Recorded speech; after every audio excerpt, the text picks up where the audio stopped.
Tenho amigas que eu ainda falo dessa época, tenho, mas eu me sentia um pontinho diferente ali, não sabia o que estava acontecendo. E quando eu leio o Harry Potter, vejo que a Hermione também é esse pontinho, e ela é a bruxa mais inteligente da escola, eu falo, cara, é isso, né? Talvez também se eu focar nos estudos, pode ser uma coisa legal. Então, conhecer o universo Harry Potter me ajudou demais, demais, demais. O futebol, querendo ou não, era uma coisa que ligava muito a minha família. Então, é nessa época também, desde, sei lá, comecei a andar, já me vestiam roupa do Corinthians. Já me levavam pro estádio. Meu aniversário de 9 anos, que é o aniversário que eu mais gosto de ver fotos. É temática do Corinthians. Todos meus amiguinhos de Corinthians, o bolo era do Corinthians. Aquelas coisas bem ir na 25 de março e comprar aqueles isopor. Aquela Sei. coisa bem decoração periférica pro aniversário, né? Acho que era. E eu olho as fotos e falo, cara, que divertido, né? Eles me deram esse aniversário do Corinthians. E Legal. é uma lembrança, assim, muito legal. E por isso que o esporte é importante na minha vida, né? Que massa. Infelizmente, comecei a usar óculos com 8 anos de idade, então não pude ser um atleta. Mas eu gostava muito de jogar na escola, né? Basquete, vôlei, futebol. Se não fosse o óculos, eu acho que talvez eu teria seguido uma carreira, mas é isso, né? Uma criança que eu sou míope, né? Então, desde os 9 anos de idade eu já uso Já óculos, usou. 8. E aí você tomar uma bolada num óculos que pensa, né? Pra minha mãe É. pagar esse óculos, É, era uma grana. Então, exato. eu fui impedido de jogar, de praticar o esporte, mas o esporte é Mas uma coisa que todos eles, você parou de praticar os esportes ali, todos, por todos conta do eles. óculos, porque tudo podia tomar uma bolada, né? Sim, Vôlei principalmente. Futebol até consegui jogar até, sei lá, meus 11, 12 anos, mas com esse cuidado, não dar cabeçada em bola nenhuma, porque senão eu posso quebrar o óculos. é. Isso a Aí, gente tem um muito em esporte. comum, sabe? É, Porque eu também sou apaixonada por esportes.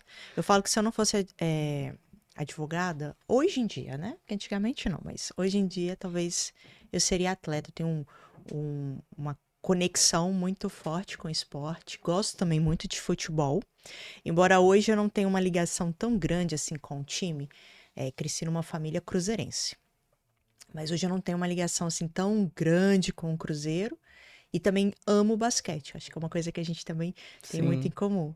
E aí eu quero fazer uma pergunta polêmica para os amantes do basquete, assim. Para Hum. você, quem foi o maior de todos os tempos? Pra mim ele tá vivo ainda, né? Sim, LeBron James. LeBron James, o mais completo. É, tanto que assim. E nossa, basquete era uma coisa que eu sempre amei, mas eu não tinha acesso pra ver NBA. Sim. Porque até hoje só passa na TV fechada, né? Eu lembro que, assim, uma das primeiras coisas que eu fiz com o meu primeiro salário foi colocar, na época era Sky, né? Em casa, que ainda Uhum. era a antena Antena, parabólica, era um isso. negócio assim. Mas aí eu não tinha tempo pra poder vivenciar, então eu fui começar a acompanhar basquete mesmo, tipo assim, a primeira NBA que eu vi do começo ao fim foi a última. E eu falei, cara, ainda bem que eu ainda tô conseguindo ver, só que eu já sabia. Essa É essa 2020, agora. 22, 2023. Que aí eu consegui ver quase todos os jogos do Lakers. E assim, eu sempre tive um amor pelo Lakers, não sei explicar. Até antes do LeBron, né? Porque o LeBron, ele não chegou tem tanto tempo assim no Não, Lakers, tem uns pensando na 3, 4 história. anos. É. Mas assim, o LeBron sempre foi essa figura que, meu, eu via que ele tem um filme muito legal dele com os Looney Tunes, Sim, sabe? Eu adoro sim. essas coisas. Então, essas coisas eu via muito. Mas eu sempre amei o basquete, mas eu não tinha como ver. Eu acho que depois que eu começo a trabalhar na ESPN também, que passa bastante jogos, Sim, né? Acho que eu falei, cara, acho que tá na hora de eu começar realmente a começar assistindo. Bem, enquanto o LeBron ainda tá jogando, que a sim. gente não sabe quantos anos ainda vai mais ter ele. E nossa, é uma coisa que assim, ainda bem que eu fiz isso por mim. Que bom. E é É Lakers. Lakers, 100%. Você- Mas se o Mas você também não LeBron. passou. Porque assim, por exemplo, o meu time do coração é o Knicks. É o meu time do Aham, coração. Só que antes dele vem os times do LeBron. é. Então, eu torci pro Cleveland, depois eu torci pro Miami, e agora pelo Lakers, né? É que o LeBron não dá, né? Você vê aquele cara jogando, você fala, gente. Nossa, tá aí um sonho meu, eu queria muito ver ele jogando pessoalmente. Mas Ah, dizem eu que é mó também. difícil, né? Conseguir ingresso. É Esgota muito difícil. rápido. É difícil. Esgota E muito tirando rápido. que é em dólar, né? Então, Tirando que é em dólar. pra gente é Eu difícil tive em uma dobro. experiência de ir num jogo da NBA, Nossa, deve ser incrível. no Brooklyn. Foi Brooklyn versus Denver. Nossa. E, salvo engano, na época eu paguei $60 pro lugar mais horrível da quadra. Você fica ali em cima. Mas assim, e é tudo muito caro, né? Sim. Tanto o ingresso quanto você vai tomar um refrigerante dentro do estádio é super caro. Então imagina ter a possibilidade de chegar mais próximo. Acho que é uma experiência É, incrível mesmo. fica. Deveria ser mais acessível, Deveria. E né? uma coisa que eu gostaria muito é que basquete no Brasil tivesse mais, né? Incentivo, A né? gente tem a NBB, mas assim, você não ouve falar. Eu cheguei em 2000 e alguma coisinha, 2019, talvez 2018. Eu cheguei a ver um jogo, um amigo meu que hoje ele tá trabalhando no Corinthians, né? O Fernando Martins, ele falou: Meu, vai ter Corinthians e não lembro quem, de basquete, vamos.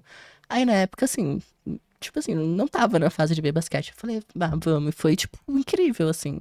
Só que eu realmente não lembro quem era o adversário do Corinthians naquele dia. Mas, tipo isso, o Corinthians tem um time de basquete, mas a galera não vai. Sim, É isso, sim. o corintiano, raiz, ele é corintiano só no masculino. Só No no feminino masculino. não vai nas outras modalidades. E o Corinthians, ele tem diversas modalidades, né? Não é só o futebol masculino. Isso é uma Sim. coisa que me incomoda, eu sempre alfineto. Eu falo, se você é corintiano de verdade, vai lá na final do feminino, que as meninas jogam até melhor que os caras, né? Com certeza. E Isso aí você, inclusive, é um é. ativista ferrenho do futebol feminino, né? Eu Como é que sou. veio essa... Porque você sempre esteve no ambiente de futebol. Sempre foi corintiano roxo, né? E como foi se deparar com o futebol feminino, porque era algo que realmente não existia? Sim. Quem foi, assim, a sua referência maior foi a Marta, por ser a Marta, né? Por ser a rainha e ter aberto as portas. Como foi esse processo para você? Foi aquela tríade maravilhosa, né? Marta, Formiga e Cristiane. Eu não Sim, lembro a primeira vez que eu vi o futebol feminino na TV, porque passava muito pouco até a seleção feminina, né? sim, Mas eu lembro sim. a primeira vez que eu fui no estádio, que foi em 2009. E foi, na época, hoje parece que é barato, mas na época eu acho que não era tanto, mas ainda... 2009? 2009. 2009. Nossa, é 2009, tem bastante tempo. bastante tempo. Assim, na época eu não lembro quanto era o salário mínimo, era tipo R$ 400, mas o ingresso era 10. É Ah, barato, apesar de, é, sabe, apesar do salário mínimo ser baixo, é. R$ 10 eu paguei pra ver Brasil e Canadá. Era a final de algum torneio que não era. Era um torneio internacional, mas não era uma Copa do Mundo. E o Brasil perdeu. Mas foi no Pacaembu, que inclusive parece que tem um projeto pra voltar a ser a casa do futebol feminino no Brasil depois da reforma, que eu acho que vai ser uma coisa incrível. Porque assim, o Corinthians feminino coloca as meninas pra jogar na arena. O Palmeiras coloca lá no Allianz, o Santos na Vila Belmiro, mas o São Paulo não coloca elas no Morumbi. Elas jogam lá em Cotia, num lugarzinho super que nem deveria ser pra jogar, é só treino. Então tem o Flamengo, que toda aquela estrutura coloca elas pra jogar na Gávea, sabe? Então, ainda são poucos clubes que colocam as meninas pra jogar na casa do clube. Sim, Então, se o Pacaembu pudesse ser essa referência, pelo menos aqui em São Paulo, tem meninas ali de times pequenos que vão ter a primeira vez experiência de estar jogando no estádio de futebol. Então, é uma coisa que eu sou super a favor desse projeto. Mas esse jogo foi lá. Foi muito barato o ingresso. Mesmo o Brasil não tendo ganhado, eu falei, cara, eu vi a Marta jogar, sim. sabe? E ela marcou gol naquele dia. E o estádio não tava cheio, eu acho que tinha, tipo assim, 10 mil pessoas, sabe? Então, eu lembro muito que eu falava, cara, a gente ainda vai vivenciar. E uma das minhas melhores amigas estava comigo nesse dia, a Bianca. É, a Bianca e a Carol, essas minhas amigas desde 2009, né? E o último jogo que a gente foi tinha 40 mil pessoas pra ver o Corinthians feminino, que foi o recorde. Aí eu sempre falo, lembra quando a gente foi, o estádio estava vazio, não tinha transmissão na TV, Sim, não existia um campeonato brasileiro, né? Porque o campeonato brasileiro ele começa a se estruturar melhor, com essa gama de times em 2019. sim. 10 anos depois da primeira vez que eu vi o futebol feminino. Porque a CBF obrigou os clubes a criarem, né? Desde 2015, 16 já tinha o Corinthians, o Santos, a Ferroviária e o São José. O São José é um time, por exemplo, que praticamente não existe mais, mas Marta jogou lá, Cristiano jogou lá, Sim. porque era o time mais importante do Brasil no futebol feminino. Então eu sempre falava isso, meu sonho é que a gente tenha o futebol feminino rolando na TV, porque a audiência vai ter. Eu lembro que nós obrigava muito, que o pessoal falava, mas futebol feminino não é rentável. Não é rentável porque não tem divulgação, Claro, não tem sabe? visibilidade. A partir do momento que você coloca, tem o time do Corinthians feminino. Não é toda a torcida que vai abraçar, não, mas parte da torcida vai abraçar. E a torcida é isso, qualquer jogo do Corinthians vai ter torcida. Pode ser 5 mil pessoas na Fazendinha, que é onde as meninas mais jogam, que é o centro de treinamento, mas é um estádio dentro do centro de treinamento, né? É Sim. diferente do de Cotia.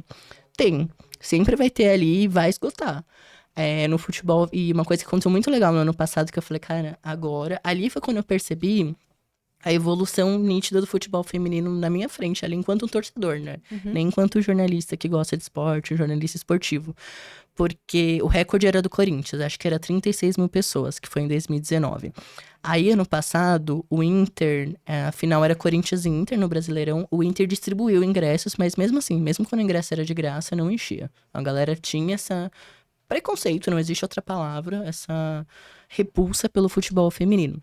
Aí o Inter, na verdade, era alimento, né? Você levava 1 quilo de alimento e ganhava ingresso. Eles conseguiram bater o recorde do Corinthians, ficou tipo em 39, 40 mil e pouquinho. Aí a gente pensou, né? Torcida do Corinthians, a gente vai ter que pegar esse título de volta como recorde do futebol feminino, porque a Sim. finalzona vai ser em casa. Aí foi um esforço. O Instagram do Corinthians feminino e do masculino se aliaram pra poder divulgar mais. Aí a gente, né, começou todo mundo que é torcedor postar mais nas redes e deu certo. Acho que foi 41 mil pessoas, na verdade. Então a gente tá no momento que tá tendo briga pra ver quem é o maior recorde. Ah, que legal. Sabe? Mas isso é super positivo. É demais, é isso que eu quero, é esse tipo de treta que eu quero. É. Eu sempre falo, né? O pessoal fala, ai, tenho medo de ir no estádio. Realmente, hoje eu não me sinto confortável no futebol masculino, porque se é Corinthians e São Paulo, vai ter o quê? Briga. LGBT-fobia da torcida. Não, com certeza. Né? E vai ter briga. Vai ter briga. Sempre assim. E é uma coisa que é muito mais cara também pra ver o masculino. Então, hoje, todos os meus esforços de ir no estádio é pelo feminino. Só que na hora que eu olho pro lado, tem famílias inteiras. Tem da criancinha que é recém-nascida até a avó. Teve uma Sim. vez que eu vi isso, né? A avó segurando a netinha, bisneta, sei lá, recém-nascida no colo. Tem pessoas LGBTs a rodo, assim, né? De todos os tipos de pessoas LGBTs. Tem uma variedade de gênero, classe e raça ali absurda. Então eu falo, cara, é isso, sabe? É isso que é o futebol feminino pra mim. E todo mundo ali em prol de levantar as meninas, né? Mostrar pra elas que a gente tá ali. Então, nossa, Então, desde 2009, quando me impactei vendo mulheres jogando e vendo assim, cara, eu tô me sentindo muito mais confortável aqui nesse jogo, vendo ela jogando e estando aqui na arquibancada, eu falei, essa é minha bandeira no esporte. Legal. E a mídia tem um papel extremamente significativo para Exatamente. dar essa visibilidade, que é o que vai gerar o crescimento mesmo. E falando em mídia, vamos pro jornalismo, Vamos. né? Como é que o jornalismo te encontrou, ou como você encontrou o jornalismo e ele fez sentido para você? Eu sempre gostei muito de música. Eu sempre gostei muito da MTV. Só que quando eu era criança, eu não fazia ideia que a faculdade que você poderia fazer pra ser VJ, que eu achava que VJ era o nome da faculdade, o nome da profissão, né? Criança. Se você não sabe o que é VJ, também dá um Google, tá? Que isso é old times. Pois é. E aí eu queria muito trabalhar com música, ser jornalista, trabalhar com cultura, né? Eu não sabia que era jornalista. Aí depois eu entendi que poderia ser jornalismo ou rádio e TV. Só que aí eu pensava, isso é totalmente longe né, minha família. As pessoas que tinham um emprego ali mais certinho eram na área da saúde. Só que eu vejo sangue, dá vontade de desmaiar. Então saúde não é um rolê pra mim. Direito, não? Não, direito também não pensei na Direito época. é chato, né? Aí eu lembro que é isso, né? Teve aquele meu primeiro emprego no shopping, depois eu fui pro telemarketing, que é outro clássico também. Jovens periféricos acabam tendo o primeiro emprego no telemarketing. E fui migrando de um telemarketing para outro. Aí cheguei em um que era uma terceirizada de uma companhia aérea. E foi o que eu fiquei mais tempo. Eu trabalhei 2 anos lá. Eu entrei como atendente 1, eu fui sendo promovido, cheguei a virar apoio, que é a pessoa que fica em pé ajudando a galera. E eu falei, cara, talvez o turismo pode ser uma coisa legal. Aí, com essa experiência que eu peguei no telemarketing, eu comecei a procurar emprego em agências de turismo. Aí, fiquei um tempo trabalhando nisso. Trabalhei em agência de intercâmbio, agência de turismo só pra coisa corporativa, agência de turismo... eu lembro que um dos meus clientes na época do corporativo era Paris Filme, por exemplo. E eles me Legal. mandaram um box que minha mãe adorou, que era de Crepúsculo, que era um dos filmes favoritos dela. Inclusive, eu não consigo ver Crepúsculo mais, depois que ela partiu, porque o filme também não é bom, né? Vamos combinar que tem Kristen Stewart ali que eu amo, mas aí foi bem legal. E nesse trabalho, eu lembro que eu virei pro meu chefe e falei, acho que eu quero fazer faculdade de turismo. Aí ele falou, não faça isso com a sua vida. Eu falei, mas eu não sei fazer outra coisa na minha vida além de trabalhar com turismo. Ele falou, você tá novo ainda, eu tava com 22. Ainda você vai achar seu caminho. Isso era 2013, né? Comecinho do ano ali. Chega em junho, manifestações pela São Paulo inteira. Sim. E eu trabalhava no Centrão, né? Então, a maioria das manifestações, a concentração era ali. Então, eu tava saindo do trabalho... 2016, 2013. isso? 2013. Eu tava saindo do Isso. trabalho e a galera ali se organizando pra subir pra Paulista, né? Que era sempre ali, República, Teatro Municipal. Aí, na época, eu era bem despolitizado. Apesar da minha família ser uma família extremamente lulista, e o PT tava no governo, eu pensava, cara, é isso, tá de boa. Eu não entendia também que São Paulo... Eu não tinha zero, assim, consciência política na época. Aí eu comecei a ler sobre as manifestações. E principalmente perceber, acho que é isso, as 2, 3 primeiras eu não fui, mas a partir da quarta eu falei, quero ir, e minha mãe não queria deixar eu ir. E eu já com 22 anos, né? Aí eu falei, se eu convencer meu tio de ir comigo, você deixa? Ela falou, deixa. Aí eu falei pro meu tio, eu falei, bora pra rua manifestar, porque todo mundo tá manifestando, a gente tem que lutar pelos nossos direitos também. Nem sei que direitos que eram, mas eu tava lá. Aí eu comecei a entender, né, o que tava acontecendo. Só que uma coisa que me incomodava muito, principalmente teve uma que foi tipo assim, 100 mil pessoas se manifestando, uma coisa absurda. Dessas 100 mil, 100 estavam fazendo bagunça. Você abriu o jornal no dia seguinte, vândalos, destrói, não sei o quê. Sim. Aí eu falava, cara, não foi isso que aconteceu. Eu tava lá. A gente viu que não era todo mundo ali que tava pra quebrar as coisas. Aí eu falei, acho que eu quero ser jornalista, porque não é possível que o jornalista tá indo pra rua, não tá pegando o que tá acontecendo e tá colocando outra coisa no jornal no dia seguinte. Em junho a manifestação, em agosto eu já comecei a fazer, porque faculdade particular é isso, né? Eu entrei pagando, o primeiro ano eu paguei, depois eu consegui bolsa, fui prounista, mas fiz o vestibular, no dia seguinte já podia começar a faculdade. Aí comecei a fazer então jornalismo, porque. E até hoje é a coisa que me move, né? De mostrar que é possível fazer um jornalismo diferente do que a grande imprensa sempre fez, muito mais humanizado, muito mais acolhedor também, e eu ainda acho que dá pra mudar o mundo pelo jornalismo. É uma coisa que eu Porque vou saber contar morrer com. histórias, né? Exatamente. Porque é isso, né? Durante.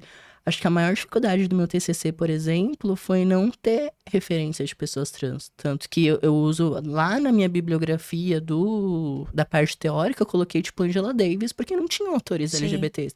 Mas o feminismo negro da Angela Davis, eu conseguia fazer um paralelo com transfeminismo. Aí acho que só tinha referências de Jaqueline Gomes de Jesus, que ela tinha lançamento em 2015, quando eu começo a fazer minha pesquisa. Então eu falo, cara, a gente tem que começar a estar nos jornais. A gente tem que começar a mostrar que não, pessoas trans não é só morte e violência, a gente é muito mais que isso. Então, e aí foi essa a minha vontade de começar a fazer jornalismo. Depois eu entendi que o movimento de 2013 levou o Brasil para um lugar que não deveria. Entendi. Mas naquele momento foi importante para eu entrar na faculdade e começar a fazer essa pequena revoluçãozinha. Legal. E aí veio o TCC, que acabou virando um livro, Sim. né? Que é esse livro aqui, gente, ó. Transresistência. O TCC se defendeu em que ano? 2017. E aí nós temos as duas tiragens, né? É. Duas edições. Como é que veio? Veio dessa falta de representatividade mesmo, dessa falta de visibilidade, de referências? Veio. E na época é isso, né? Quando eu entro na faculdade em 2013, eu já tava aí 5 anos vivenciando o mundo enquanto uma pessoa LGBT. Mas eu comecei a perceber também na graduação, embora lá no finalzinho eu tenha tido outros colegas LGBTs, no começo também era isso, né? Extremamente Qual que era a cisgênera. faculdade? Eu fiz FIANFAAM. É uma faculdade particular que é do grupo da FMU, né? Que acho que a FMU é um pouquinho mais conhecida. Que também é o mesmo grupo da Embi Morumbi, né? Que é a Laureate, que é isso, eles compram todas as faculdades e vai separando. Mas é isso, faculdade particular, normalmente a galera tem um pouquinho menos grana, porque não consegue entrar numa pública, mas era muito cis-hétero ainda a minha faculdade. Eu comecei a perceber o quanto eu também, enquanto um corpo LGBT, nunca olhava para além da vivência que eu tinha. Então, em 2015, principalmente, acho que foi a virada, assim, pra mim. Que é o ano que eu começo a assistir Orange is the New Black. Que é uma série que pra mim é Sim. muito importante, porque eu conheço Laverne Cox, que é, meu Deus... Obrigado, Netflix, por ter me apresentado a Laverne, né? Porque ela Sim. é incrível. E o papel da Sofia ali foi a primeira vez na história que a gente tem uma atriz trans vivenciando uma personagem trans. Sim. Apesar do contexto de ser um presídio e tudo mais, é a primeira vez ali que a gente tem. E ali naquele mesmo ano aconteceu a violência com a Verônica Bolina, que é uma travesti que foi agredida pela polícia aqui em São Paulo, né? E a imagem dela agredida viralizou. Acho que nem se chamava viralizou na época, mas viralizou muito. Aí eu falei, cara, tem alguma coisa muito errada. Por que que a gente só vê pessoas trans na imprensa quando é violência? Isso muito me incomoda também. Aí eu falei, e por que que eu nunca olhei pra pessoas trans na minha vida, assim, de pensar como que eu consigo ajudar? Eu achava que era um mega aliado, né? Nesse momento que eu começo a olhar pra isso. Eu falei, como que eu consigo fazer diferente? Aí eu pensei, eu vou começar a voltar meu jornalismo a partir de agora pra isso. Então, e eu tentava de tudo. Eu lembro que tinha uma matéria que era teoria do jornalismo. E eu não lembro que tipo de teoria que era, mas eu consegui fazer um mecanismo ali pra gente falar de pessoas trans dentro do recorte ali daquela teoria do jornalismo. E era eu e 4 meninas cis hétero no meu grupo. Só que ali foi um momento importante também, porque assim, a gente trouxe isso, né? Eu não lembro realmente que teoria que era, mas a gente falou sobre pessoas trans, falou também como a Pitty, ela fala da Laerte numa música dela, que a Laerte ainda se entendia enquanto crossdresser na época e tal.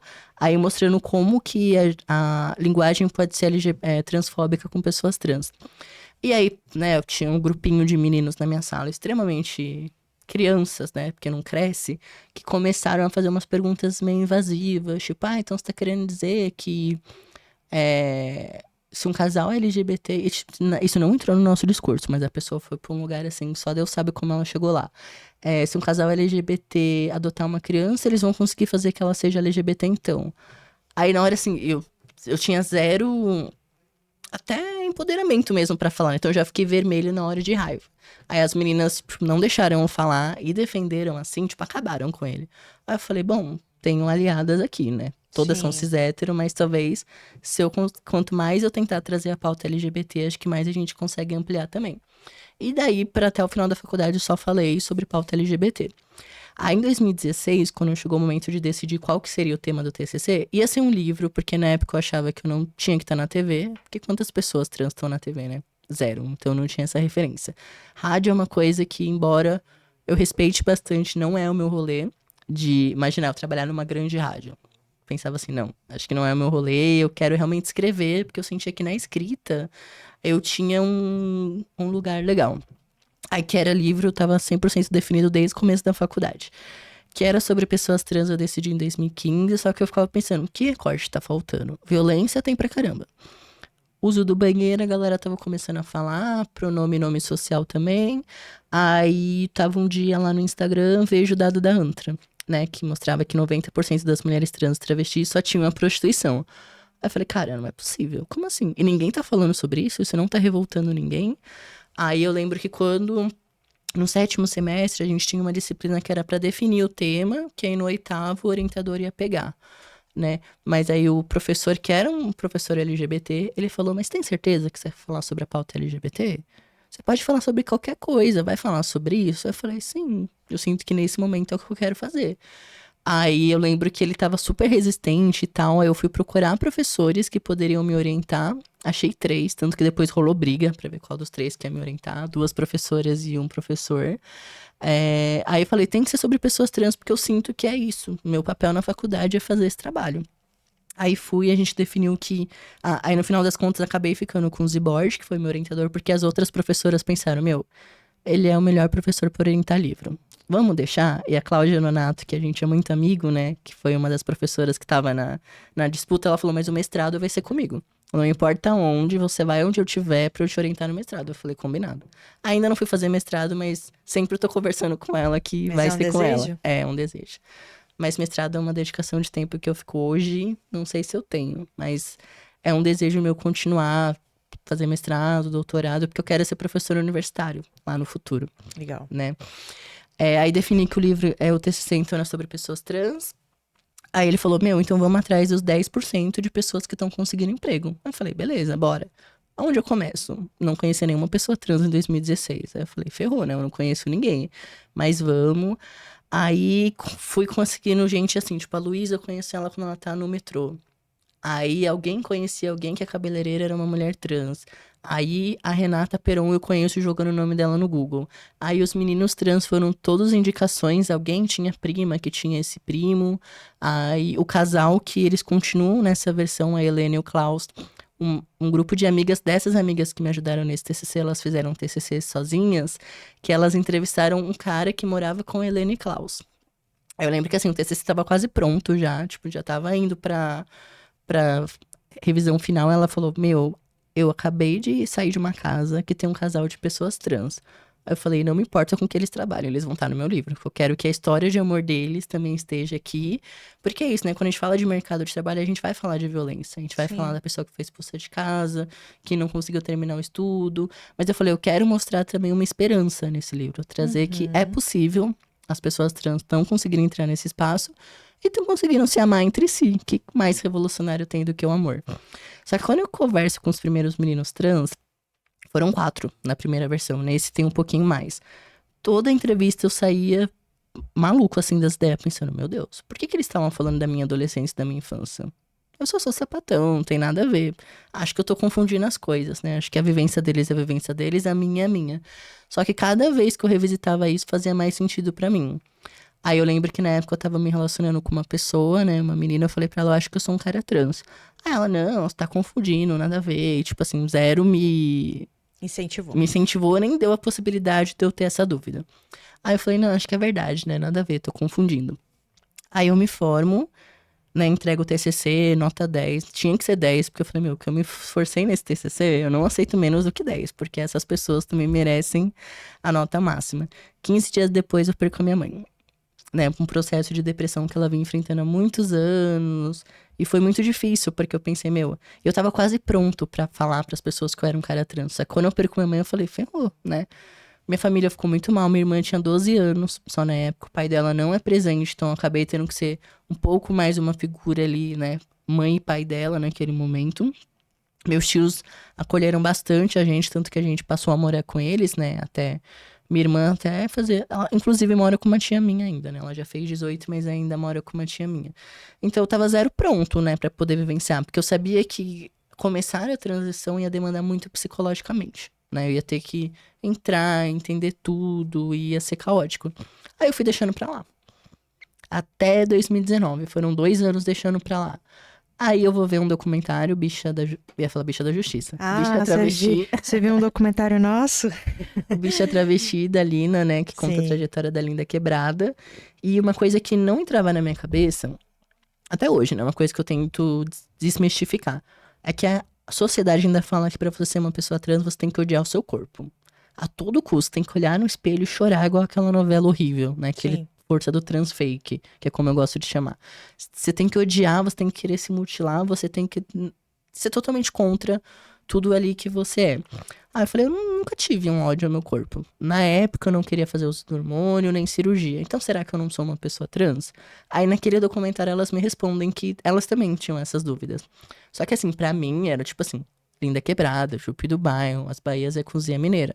Como assim elas também têm essas dúvidas, sabe? Elas já são mulheres trans e travestis extremamente estabelecidas profissionalmente também. Aí eu comecei a entender que não. Essa regra era cisgeneridade colocando na gente, não necessariamente. Você não é mais trans ou menos trans se você faz uso do hormônio ou faz cirurgia. Se você não odiar o seu corpo, mesmo assim for uma pessoa trans, tá tudo bem. Eu falei, cara, é isso. Não preciso de mais nada, vou começar a contar pra todo mundo que eu sou uma pessoa trans. Ainda tava na dúvida entre ser uma pessoa não binária e um homem trans, porque cresci. É um processo, né? E cresci num berço feminista, Sim. né? Repulsando tudo que a masculinidade significa. Até Sim. entender que existem masculinidades, Sim. no plural, que eu poderia ser um outro exemplo de homem.